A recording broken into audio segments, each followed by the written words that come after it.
ជុំមានរឿងអ្វីអីចេះមិនដេចបានជាវិទ្យាល័យបូរនីហ៊ុនសែនដងតុងផ្លាស់ប្ដូរគ្រូបង្រៀនម្នាក់ដោយបង្ខំបែបនេះពេលដែលរៀនមួយខ្ញុំមិនស្រួលបាយហើយទទួលបានចំណេះដឹងហ៎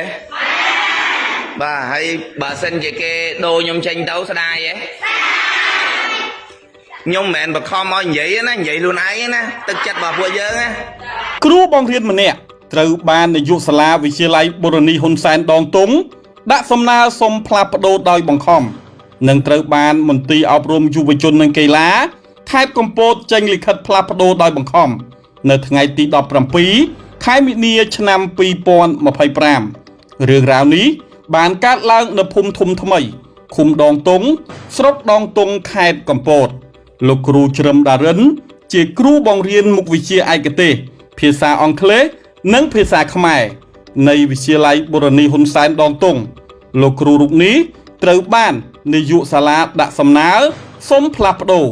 ដោយមូលហេតុអវត្តមានច្រើននិងមិនព្រមទៅសញ្ញេវត្តមានរួមជាមួយលោកគ្រូអ្នកគ្រូដទៃទៀតដែលគេសំអាងថាទៅបង្រៀនដោយមិនសញ្ញេវត្តមានស្មើនឹងមិនទៅបង្រៀនសិស្សរឿងរ៉ាវវិវាទរវាងប្រធានស្ថាប័ននាយកសាលានិងគ្រូបង្រៀនជារឿងធម្មតាគេចែងច្បាប់នៃការគ្រប់គ្រងមន្ត្រីរាជការទៅតាមស្ថាប័ននីមួយៗដូចនេះពេលមានវិវាទកើតឡើងគេត្រូវមានប្រធានអង្គភិបដើម្បីធ្វើការដោះស្រាយជូនវិវាទនេះម្ដេចបានជាប្រធានមន្ទីរអប់រំយុវជននិងកីឡាខេត្តកំពតចេញលិខិតបង្គាប់ការផ្លាស់ប្ដូរដោយបង្ខំមិនបានសួរនាំភាគីវិវាទទាំងសងខាងបែរជាសម្រេចចិត្តចេញលិខិតផ្លាស់ប្ដូរដោយបង្ខំចំពោះលោកគ្រូបង្រៀនម្នាក់ដែលបង្រៀននៅវិទ្យាល័យបូរនីហ៊ុនសែនដងតុងឲ្យទៅបង្រៀននៅអនុវិទ្យាល័យដំណាក់ត្រយឹងតើការធ្វើបែបនេះត្រឹមត្រូវនិងស្របតាមគោលការណ៍នីតិវិធីច្បាប់របស់ក្រសួងអប់រំដែរឬទេអង្គភាពសារព័ត៌មានយើងនៅថ្ងៃទី22ខែមិនិនាឆ្នាំ2025នេះបានធ្វើការទំនាក់ទំនងទៅលោកគ្រូជ្រឹមដារិនដែលមន្ទីរអប់រំយុវជននិងកីឡាខេត្តកំពតធ្វើការផ្លាស់ប្ដូរនោះដើម្បីសួរនាំជុំវិញទៅនឹងបញ្ហានេះលោកបានឆ្លើយថាជំរាបសួរលោកគ្រូដារិនបាទលោកគ្រូខ្ញុំខកពីអង្គភាពសារព័ត៌មានអន្តរជាតិ Plus News លោកគ្រូបាទបងបាទលោកគ្រូខ្ញុំឃើញលិខិតមួយលិខិតបង្គាប់ការរបស់ខាង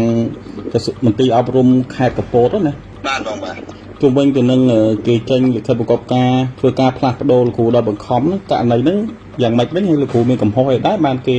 ផ្លាស់ប្ដូរលោកគ្រូដល់បង្ខំបែបនេះបាទខ្ញុំគិតប្រហែលជាមកពីខ្ញុំរិះគន់នាយកសាលាច្រើនតាក់ទងជាមួយនឹងការចាយថវិកាសាលាការដឹកនាំក្នុងសាលាការអភិវឌ្ឍក្នុងសាលាអញ្ចឹងណាបាទហើយមួយវិញទៀតតាក់ទិនទៅនឹងកិច្ចការនេះខ្ញុំបានទៅជួបនឹងលោកប្រធានមន្ត្រីហើយពីមុនដែលគាត់ចេញលិខិតហ្នឹងគាត់អត់បានហៅខ្ញុំទៅសួរនាំសិនទេមុននឹងចេញលិខិតហ្នឹងបាទខ្ញុំឆ្ងល់ថាហេតុអីបានចេញលិខិតទាំងបង្ខំដោយមិនបានសួរនាំខ្ញុំមិនតិចក៏ខ្ញុំអស់ចិត្តដែរបងអត់បាទមិនដែរអានេះគេធ្វើតាមច្បាប់ខ្ញុំមិនដឹងថាច្បាប់ហ្នឹងរបៀបម៉េចអីរបៀបម៉េចទេគាត់តែខ្ញុំទៅគេបានអានបានអីខ្ញុំស្ដាប់ចឹងខ្ញុំថាបើសិនជាការអនុវត្តច្បាប់សូមឲ្យគាត់អនុវត្តច្បាប់ឲ្យបានស្មើភាពគ្នាជាមួយនឹងអង្គភាពមួយហ្នឹងគាត់ត្រូវសួរខ្ញុំមុនហើយមិនមែនតែខ្ញុំទេអ្នកដែលនៅសាលាហ្នឹងអ្នកដែលមានអវត្តមានច្រើនហ្នឹងមិនមែនតែខ្ញុំទេអ្នកផ្សេងទៀតក៏មានដែរបាទចាំខ្ញុំផ្ញើคลิปវីដេអូហ្នឹងជូនខាងសារព័ត៌មានបងហើយអ្នកខ្លះមួយឆ្នាំទៅបរៀនបានតែ2ដងទេបងបាទតែ2ម៉ោងទេអាហ្នឹងតាមសិស្សដែលគាត់ប្រាប់ខ្ញុំពេលដែលគាត់ប្រឡងគឺលោកគ្រូជុំវិញទៅនឹងការដែលគេទម្លាក់បន្ទុកលើគ្រូក្នុងការផ្លាស់ប្ដូរហ្នឹងតើកំហុសអ្វីដែរដែលគេចោទប្រកាន់ទៅខាងលោកគ្រូនៅក្នុងរបាយការណ៍គេសេថាខ្ញុំហ្នឹងអវត្តមានច្រើនបាទអវត្តមានបាទហើយគាត់យកអារបាយការណ៍ឆ្នាំចាស់យកមកអនុវត្តនៅក្នុងឆ្នាំថ្មីអាហ្នឹងហ៎បងបាទប៉ុន្តែសម្រាប់ឆ្នាំថ្មីនេះខ្ញុំអត់ដែលបានខានអីម្ដងហ៎តែខ្ញុំអ្វីដែលខ្ញុំអន់ចិត្តមិនតិចត្រង់ថាធម្មតាតែគេឲ្យចំណាយយើងទៅហ្នឹងឯងគាត់ថាអន់ចិត្តមិនតិចត្រង់ថាមិនត្រង់ថាទាំងអាណាព្យាបាលសិស្សទាំងលោកគ្រូអ្នកគ្រូក្នុងហ្នឹងអ្នកលោកគ្រូអ្នកគ្រូខ្លះគាត់មានការសោកស្ដាយហើយបានដូរខ្ញុំទៅអាហ្នឹងមួយ មួយវិញទៀតក៏ទៅមួយសិស្សក៏ចង់ខ្ញុំទៅឯអ្នកខ្លះក៏ទឹកភ្នែកលៀងលោងដែរអត់ចង់ឲ្យខ្ញុំទៅទេអាហ្នឹងមានន័យថាគាត់ដូរខ្ញុំទៅវាក្បត់ពីឆន្ទៈរបស់សិស្សហើយនឹងឆន្ទៈរបស់អាណាព្យាបាលសិស្សដែរអញ្ចឹងបងបាទចុះជុំវិញទៅនឹងការដឹកនាំក៏ដូចជាការគ្រប់គ្រងរបស់លោកនាយកសាលានៅក្នុងសាលាវិទ្យាល័យបូរនីហ៊ុនសែនដងតុងហ្នឹងលោកគ្រូយល់យ៉ាងណាដែរក្នុងពេលដែលគេបង្ខំឲ្យលោកគ្រូផ្លាស់ប្ដូរចេញមកនេះបាទខ្ញុំអានេះខ្ញុំទុកឲ្យមហាជនក៏ដូចជាបងប្អូនដែលរស់នៅប្រទេសកម្ពុជាគាត់មើលសារព័ត៌មាននេះគាត់ពិចារណាខ្លួនឯងគាត់ថាខ្ញុំមិនថាគេខុសក៏ខ្ញុំមិនថាខ្ញុំខុសឲ្យបងប្អូនយើងពិចារណាខ្លួនឯងថានៅពេលដែលយើងជាថ្នាក់ដឹកនាំនៅពេលដែលសមាជិកនៅក្នុងអង្គភាពធ្វើការសំណូមពរអីផ្សេងខឹងបាទខឹងគេសំណូមពរខឹងអីចឹងណាតែតែជាមួយរឿងហ្នឹងវាមានច្រើនហ្មងវាដូចជារឿងខ្ញុំសំណូមពរថាសូមឲ្យគាត់នឹងផ្លាស់ប្ដូរសិស្សដែលបង្រៀននៅអាគារDនឹងអាគារដែលអាគារហ្នឹងវាមានការបាក់បែកប្រេះអីចឹងណាបងវាមានប្រេះអញ្ចឹងខ្ញុំបារម្ភខ្លាចចៃលោថ្ងៃណាមួយខ្យល់វាខ្លាំងទៅអាលុំជាកាន់សិស្សអីចឹងណាខ្ញុំក៏សំណងពរគាត់អញ្ចឹងអាហ្នឹងក៏គាត់មានន័យថាគាត់និយាយទៅខ្ញុំចូលចិត្តសំណងពរច្រើនទៅពេលអញ្ចឹងគាត់ប្រហែលជាគាត់អន់ចិត្តរឿងហ្នឹងលោកគ្រូមានអីសំណូមពរជាលើកចុងក្រោយជុំវិញនឹងករណីដែលគេផ្លាស់ប្ដូរលោកគ្រូដល់បង្ខំបែបនេះបាទខ្ញុំអត់មានអីទេបងមានតែសំណូមពរទៅក្រសួងអប់រំយុវជននិងកីឡាឲ្យគាត់ចុះមកពិនិត្យនៅករណីនេះឡើងវិញហើយខ្ញុំក៏មិនជំទាស់នៅកិច្ចការរបស់មន្ទីរដែលគាត់ធ្វើលិខិតប្រកបការនឹងដែរខ្ញុំនឹងបន្តទៅធ្វើការនៅកន្លែងថ្មីហើយខ្ញុំនឹងខិតខំធ្វើការងារឲ្យល្អជាងនេះទៅទៀតបងខ្ញុំបញ្ជាក់បងតិចខ្ញុំទៅកន្លែងថ្មីហ្នឹងបាទលោកនាយកនៅសាលាថ្មីគាត់នាយកបុគ្គលិកអីផ្សេងៗគាត់រីរាក់តាក់មួយខ្ញុំក៏សប្បាយចិត្តហើយខ្ញុំក៏សប្បាយចិត្តនឹងនៅកន្លែងហ្នឹងដែរភាសាកន្លែងនោះវាដូចថាវាស្រួលហើយមានបងប្អូនម្នាក់គាត់ឆាតមកខ្ញុំថានៅពេលដែលខ្ញុំទៅនៅសាលាថ្មីហ្នឹងគាត់នឹងឧបត្ថម្ភឲ្យសាលាថ្មីហ្នឹងតាមរយៈខ្ញុំមួយខែទឹកសុទ្ធ50 ឡូទៀតអូបាទអញ្ចឹងខ្ញុំគិតថាក្តីស្រឡាញ់របស់ខ្ញុំធ្វើល្អខ្ញុំបរៀនសិស្ស10 ឆ្នាំហើយបងអញ្ចឹងខ្ញុំអ្វីដែលខ្ញុំធ្វើល្អចំពោះសិស្សរបស់ខ្ញុំអ្វីដែលខ្ញុំធ្វើល្អជាមួយនឹងសង្គមរបស់ខ្ញុំ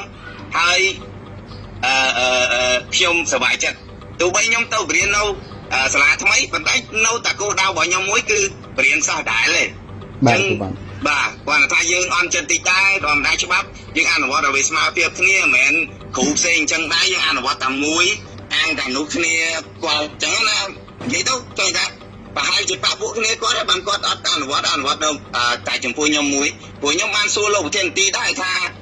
លោកប្រធានទីយកខ្ញុំមានធ្វើរបាយការណ៍អំពីគ្រូផ្សេងដាក់មកដែរអត់លោកប្រធានទីថាអត់ផងហើយអញ្ចឹងធ្វើតែខ្ញុំដល់ពេលយើងអន់ចិត្តដែរបងប៉ុន្តែខ្ញុំនៅតែគោរពតាមគោលការណ៍របស់មន្ទីរដែលគាត់ចេញលិខិតប្រកបការអញ្ចឹងខ្ញុំទៅធ្វើការងារនៅទីនោះហើយខ្ញុំនឹងខិតខំធ្វើការងារឲ្យល្អជាងនឹងទៅទៀតបងបាទអរគុណច្រើនលោកគ្រូសម្រាប់ការផ្ដល់បទសម្ភាសន៍លោកគ្រូបាទសូមអរគុណបងបាទសូមជម្រាបលាអង្គភាពសារព័ត៌មានយើងក៏បានទំនាក់ទំនងទៅលោកសំយុនដែលជានាយកសាលាវិទ្យាល័យបូរនីហ៊ុនសែនដងតុងដើម្បីសុំការបំភ្លឺតាមរយៈលេខទូរស័ព្ទប៉ុន្តែទូរស័ព្ទចុចចូលពុំមានអ្នកទទួលនោះទេចំពោះលោកសូភិរិទ្ធប្រធានមន្ត្រីអប់រំយុវជននិងកីឡាខេត្តកំពតអង្គភាពសារព័ត៌មានយើងទំនាក់ទំនងទៅដើម្បីសុំការបំភ្លឺប៉ុន្តែលោកបានឆ្លើយថាលោករវល់សូមអធិស្ឋានណាហើយកិច្ចការនេះគឺសម័យខ្លួនបានមកជួបនៅមន្ទីរតល់ហើយណាបាទគ្រូបាទអាចសួរទៅគាត់ទៅហ្នឹងហើយបាទអរគុណច្រើនអរគុណច្រើនលោកគ្រូបាទអរគុណគ្រូបាទគួររំលឹកដែរថាលោកសំយុននាយកសាលាវិទ្យាល័យបូរនីហ៊ុនសែនដងតុងធ្លាប់មានសារព័ត៌មានជាច្រើនអង្គភាពធ្វើការផ្សព្វផ្សាយទាក់ទិនជាមួយនឹងភាពមិនប្រក្រតីនៃការចាយថវិកាជាតិកន្លងមកនៅសាលានេះផងដែរ